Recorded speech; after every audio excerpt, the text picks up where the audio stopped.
नमस्ते सभी को, कैसे हैं आप सब। स्वागत है आपका मेरे तीसरे व्लॉग में। तो मैंने इस बार सोचा कि चलो भाई इस बार व्लॉगिंग करेंगे, थोड़ा सा आप लोगों को पेट पूजा कराई जाए, खाने की डिश बताई जाए। तो मैंने इस बार सोचा कि एक अच्छी सी रेसिपी बनाएंगे जो आपको लास्ट में दिखेगी। तो वेट करना, व्लॉग का एंड में ज़रूर देखना। तो मैंने इन दोनों को भेजा कि जाओ जाके मार्केट से 2-3 सामान थे रेसिपी के को बनाने के लिए, तो मैंने इनको भेजा। तो सबसे पहले इन्होंने अपना बर्गर खाया और इनको कुछ ना कुछ भेजो बाहर लेने के लिए, और इनको खाने पीने की चीज़ें पहले ऐड करनी होती है। फिर उन्होंने मैंने से बोला था कि सूजी लेकर आनी है। सूजी के साथ साथ हमारे गली के बाहर जो है भैया बैठते जिन पे सारा ये छोटा छोटा सामान मिलता है, पुदीना, मिर्ची, धनिया, ये लाने के लिए मैंने इनको दोनों को बोला।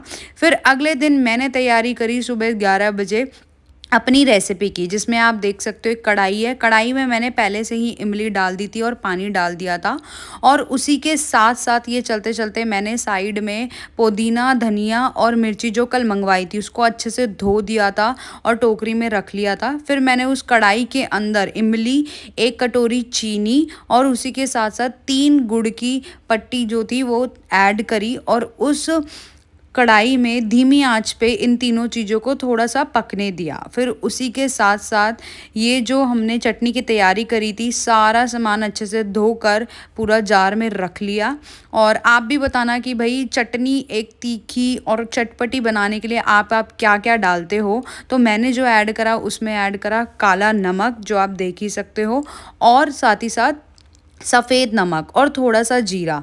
तो एक चटनी को बनने में भाई चटपटी चटनी हो तभी मज़ा आता है। तो आप देखना कि मैंने उसको कैसे बनाया है। फिर उसी के साथ ये थोड़ा सा पक चुका था, अच्छे से मैंने इसको घुमाया, मतलब इसको ऐसे मैंने छोड़ा नहीं, अच्छे से इसको घुमाती रही थोड़ी देर तक के लिए।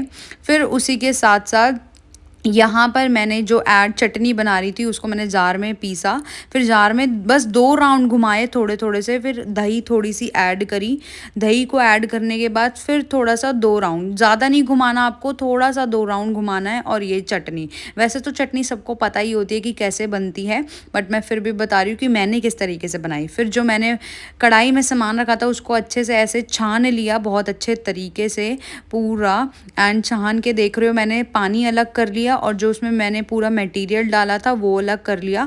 और इस मटेरियल को मैंने अच्छे से उसमें से जितना भी उसका पानी था मैंने सारा निचोड़ लिया, ताकि अब मैं ये जो बना रही हूँ गाइज वो आप सबको पता ही लग गया होगा। ये बना रही हूँ मैं लाल मीठी चटनी, ठीक है। हरी चटनी बन चुकी थी, मीठी चटनी। फिर उस पानी को मैंने कढ़ाई में दोबारा से अच्छे से उबलने के लिए रख दिया। अब उसमें मैंने जो ऐड करा वो मैं आप सबको बताती हूँ। सबसे पहले मैंने मुकत्सर ऐड करा, काला नमक ऐड करा, मिर्ची ऐड करी, सौंफ ऐड करी, धनिया ऐड करा, सूखा धनिया, और साथ ही साथ ये पूरा ऐड करने के बाद मैंने इसको धीमी आंच पे पूरा अच्छे से जो है वो पकने दिया। इसी तरीके से चटनी को कढ़ाई पे पकाते पकाते 10 से 15 मिनट हो चुके थे मोटे मोटे। उसके बाद मैंने उसको अलग डोंगे में निकालने के बाद, अभी तो ये आपको पतली दिखाई दे रही है, बट थोड़ी देर बाद 1-2 घंटे बाद आराम से थोड़ी गाढ़ी हो जाएगी। फिर मैंने तवे पे हींग और जीरा लिया, उसको अच्छे से मैश करा। मैश करने के बाद उस चटनी में डाला ताकि उसमें और जायज़ा आ जाए और वो और स्वादिष्ट लगे। एंड ये इसी के साथ साथ करने के बाद मैंने मैदा ली, क्योंकि ये हमारा रेसिपी का भाई सबसे इम्पॉर्टेंट और मेन रेसिपी का इंग्रेडिएंट है, जिसमें मैदा में मैंने सूजी ऐड करी जो मैंने कल मंगवाई थी, जो मैंने 10 मिनट पहले ही भिगो दी थी। भिगोने के बाद उसमें मैंने थोड़ा सा सफ़ेद नमक ऐड करा। सफ़ेद नमक ऐड करने के बाद रिफ़ाइंड लिया, और रिफ़ाइंड को ऐड करने के बाद उसको अच्छे से मांडा। और यहाँ पर मैंने अपनी पूरी की पूरी मैदा मांड के, मतलब 10-15 मिनट पहले ही रख ली थी, ताकि वो थोड़ी सी अच्छे से फूल जाए, उसमें स्वाद आ जाए। और रखने के बाद अच्छे से मांडने के बाद मैंने मैदा रख ली थी। और ये है हमारे इंग्रेडिएंट का दूसरी चीज़ें, लाइक प्याज को अच्छे से काट के रख लिया, और आलू को पूरा बॉईल करके रख लिया। यहाँ पर अब मेन चीज़ जो है स्टार्ट होती है। अब यहाँ पे आप देख सकते हो, यहाँ पे जो है मैंने जो मैदा की लोई बनाई थी उसको बेला। बेलने के बाद ये जो कटोरी के पीछे इस तरीके से लगा दिया। लगाने के बाद कटोरियों को डाल दिया हमने बिल्कुल कढ़ाई में। तो ये जो चीज़ बन रही है ना, ये इसका नाम मैं आपको लास्ट में बताऊँगी, बट इसको बनाने में यार बड़ा मज़ा आता है। ऐसा नहीं है, मेहनत भी लगती है, अच्छी खासी मेहनत लगती है। फिर इनको अच्छे से तलने दिया, फिर कटोरियाँ निकाल ली, मतलब विदिन आप 2 मिनट के बाद कटोरियाँ इनको निकाल लो, जिस तरीके से मैं निकाल रही हूँ। निकालने के बाद इनको थोड़ा अच्छे से तलने दिया, तो ये हो जाती है कटोरी। तो कटोरी तो आपको पता ही चल गया होगा कि क्या बनने वाला है। बिल्कुल जी बिल्कुल, बनने वाली है भाई राज कचौड़ी। तो ये बहुत ही मेहनत के बाद मैं बता देती हूँ, मैं बनाने जा रही थी राज कचौड़ी सभी के लिए। जो आप देख सकते हो किस तरीके से मैंने लोई बनाई, लोई बनाने के बाद बेला, बेलने के बाद इस तरीके से कांटे से मैंने उसमें अच्छे से छेद करे ताकि उसमें तेल अच्छे से जाए। फिर उस तरीके से कढ़ाई में डाला, कढ़ाई में डालने के बाद कटोरी का जो कलर आया, आप देखो कितना सुनहरा कलर आया है, बड़ा मज़ा आया मुझे देखकर। अब इसी के साथ मैंने जो है, अब दिखाती हूँ मैं आपको कि राज कचौड़ी बनती कैसे है एग्जैक्टली। अब ये कटोरी ली, कटोरी में मैंने ऐड करे छोले जो पहले से बना के रखे हुए थे।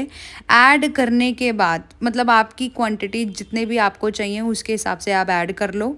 फिर उसमें डालो आलू, जो बॉईल करे आलू थे, बॉईल करे हुए आलू डालने हैं। फिर उसमें ऐड करो दही, ये दही आपको पतली अपने अनुसार ऐड करनी है दही। फिर जो हरी चटनी थी, हरी चटनी ऐड करो, प्याज ऐड करो, और जो लाल चटनी मैंने बनाई थी वो ऐड करो।